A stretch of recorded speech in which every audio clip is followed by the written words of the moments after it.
definitely look forward to coming to Philly. My family looked forward to it. We felt that this was the best and next step in the phase of my career. I thought everything just aligned perfectly where they're at and where they're trying to go and where I'm trying to get to as well. I think we got a real legitimate shot. I've always been a fan of Tyrese and Joel from afar. And Joel has secretly been one of my closest all-star game friends. And so, it kind of felt inevitable that at some point we would link up and be teammates. I'm all in. My family's here all in. And I'm excited. I'm looking forward to this next opportunity. Looking forward to it. I'm looking forward to it, honestly. At the end of the day, it's brotherly love, right?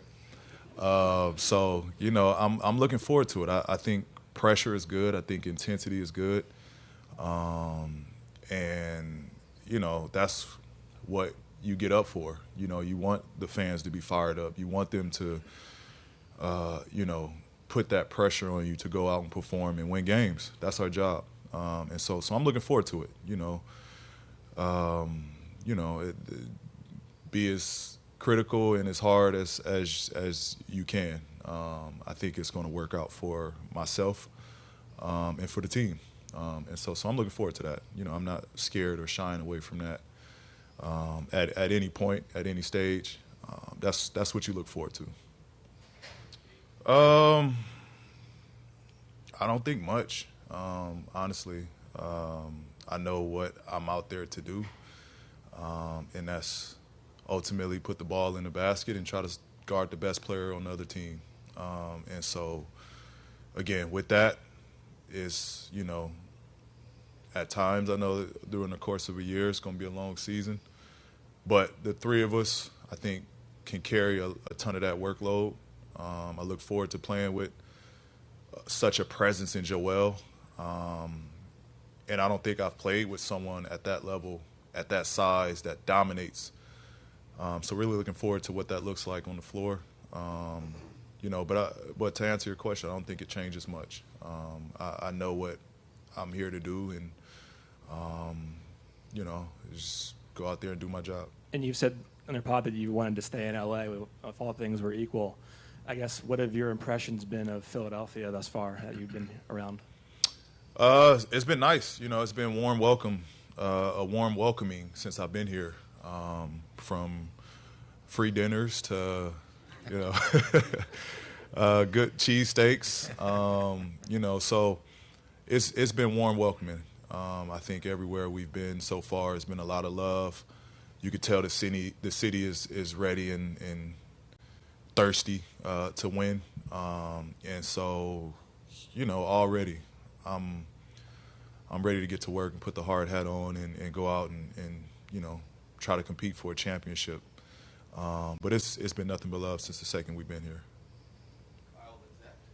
Hey, Paul, over here. Kyle Newbeck, PHLY. You mentioned the secret all-star friendship with Joel to open the presser. I'm sure you know this. He's not exactly Mr. Social, keeps like kind of a close circle. So how did that relationship come about, and how involved was he throughout this summer, other than what we saw on NBA Countdown?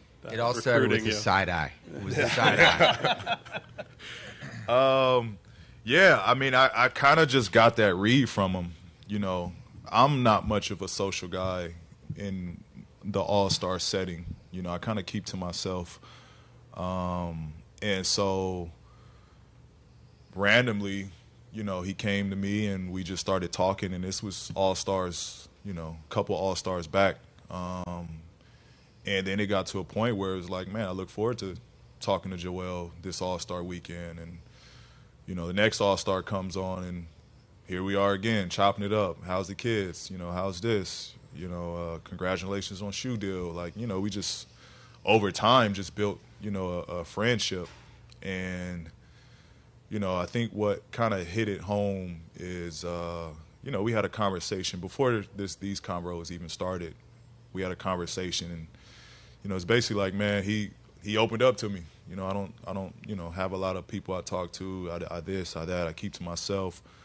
But he was like, man, regardless of what goes on, I look at you as someone that, you know, I want to be friends with for, you know, a long part of my life.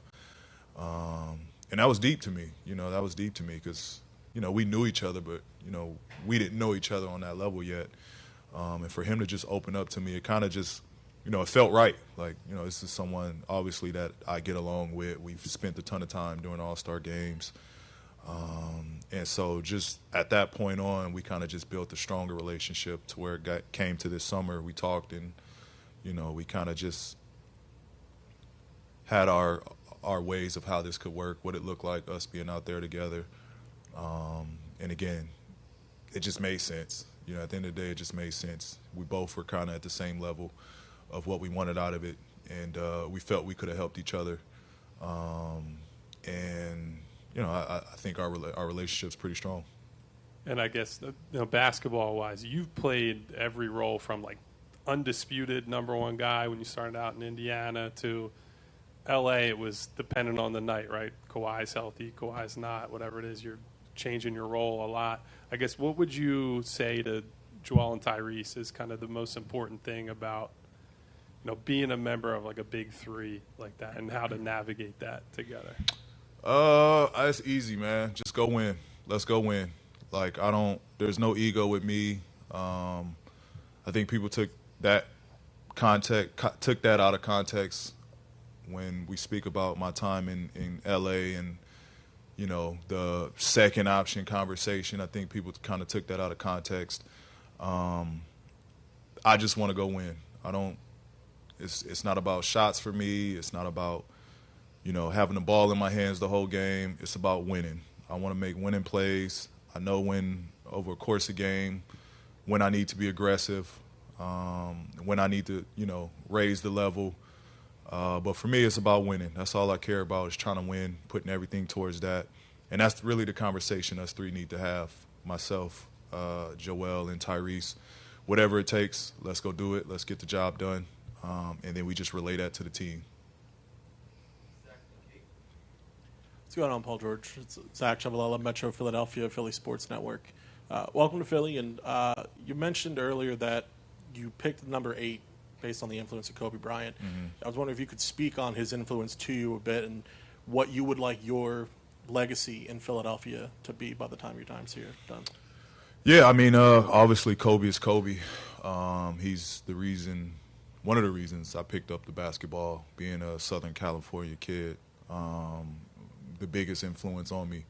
And so, you know, obviously 13 is retired, 24 is retired. And the number 8 has an importance to me, something that every day when I put that jersey on, I needed something to remind me to go out there and be the best player that I can be. And the number 8 just, you know, fit perfectly. Him being someone that kind of grew up here as well in Philadelphia, it just kind of has so many meanings to me, and it just felt right to wear that number. And so that's just where the idea came from. And then from a legacy standpoint, you know, obviously if we win and get past the second round, you know, then we're on to something good. And